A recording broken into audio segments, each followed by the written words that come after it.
രാജ്യത്തെ 1000-ലധികം ബ്രോഡ്കാസ്റ്റ് മാധ്യമങ്ങൾ, പിന്നെ യൂട്യൂബ് ചാനലുകൾ തുടങ്ങി മുഴുവൻ, ശരിക്കും പറഞ്ഞാൽ ഇന്ത്യയിലെ കണ്ണുകൾ മുഴുവൻ ഇന്ന് CEC-യിലേക്കാണ്, മുഖ്യ തെരഞ്ഞെടുപ്പ് കമ്മീഷണറിലേക്കാണ്. അദ്ദേഹം വരാൻ ഇനിയും 15 മിനിറ്റ്, 2:45 ഉണ്ട്. ബി ബാലഗോപാൽ എനിക്കൊന്ന് വാർത്താ സമ്മേളന വേദിയിൽ തന്നെ ഉണ്ട്.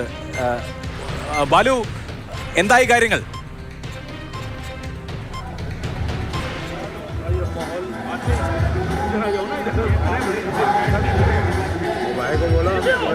അവിടെ ശബ്ദവും ബഹളവും ഒക്കെ ഉണ്ട്. ബാലഗോപാൽ, അവിടെ മാധ്യമപ്രവർത്തകരൊക്കെ ഇരുന്ന് കഴിഞ്ഞോ, എത്തിക്കഴിഞ്ഞോ? വലിയ ആൾത്തിരക്കുണ്ടോ?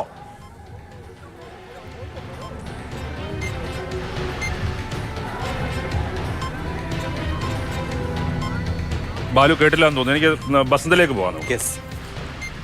ബസന്ത്, ഇന്ന് രാവിലെ നമ്മുടെ വേക്കപ്പ് കേരളയിൽ സംസാരിക്കുമ്പോൾ നിങ്ങൾ രണ്ടുപേരും ഉണ്ടായിരുന്നു. അപ്പോൾ പറഞ്ഞ ഒരു കാര്യം, ഈ 400 സീറ്റ് ലക്ഷ്യം വെച്ച്, അല്ലെങ്കിൽ അതിന് മുകളിലുള്ള സീറ്റ് ലക്ഷ്യം വെച്ച് NDA പോകുന്നു. പക്ഷേ വിദേശ മാധ്യമങ്ങൾ അതിനുള്ളൊരു സാധ്യത ആ രീതിയിൽ കാണുന്നില്ല. അങ്ങ് അത്ര എത്തുമോ എന്നുള്ള ഒരു സംശയം വിദേശ മാധ്യമങ്ങൾ പ്രകടിപ്പിച്ചു കണ്ടതായി താങ്കൾ പറഞ്ഞു. പക്ഷെ അത് മൊത്തത്തിൽ കേട്ടില്ലേ. എന്താണ് വിദേശ മാധ്യമങ്ങൾ പറയുന്നത്? രാജീവ്, പ്രധാനമായും വിദേശ മാധ്യമങ്ങൾ പറയുന്നത് ഈ ഒരു ഹൈപ്പ്, അല്ലെങ്കിൽ ഇന്ത്യയിലുള്ള BJPയും NDAയും ഒക്കെ കേന്ദ്ര സർക്കാരും മുന്നോട്ട് വെക്കുന്ന ഒരു ഹൈപ്പ് കാണുന്നില്ല എന്നുള്ള തരത്തിൽ തന്നെയാണ് വിദേശ മാധ്യമങ്ങൾ മുന്നോട്ട് വെക്കുന്ന ഒരു കാഴ്ചപ്പാട്. അതായത് വലിയ തോതിലുള്ള അഗ്രേറിയൻ ഡിസ്ട്രസ്, അല്ലെങ്കിൽ കാർഷിക മേഖലയിലുള്ള വലിയ തിരിച്ചടിവ് ഒരു വിഷയം തന്നെയാണ് എന്നുള്ളതാണ്. ഗ്രാമീണ മേഖലകളിലൊക്കെ തന്നെ റൂറൽ ഡിസ്ട്രസ് വലിയ തോതിൽ ഉണ്ട് എന്നുള്ള തരത്തിലുള്ള ഒരു വിലയിരുത്തലാണ് അവർ നൽകുന്നത്. പ്രത്യേകിച്ചും കണക്കുകൾ ചൂണ്ടിക്കാണിച്ചു കൊണ്ട് തന്നെയാണ് നൽകുന്നത്.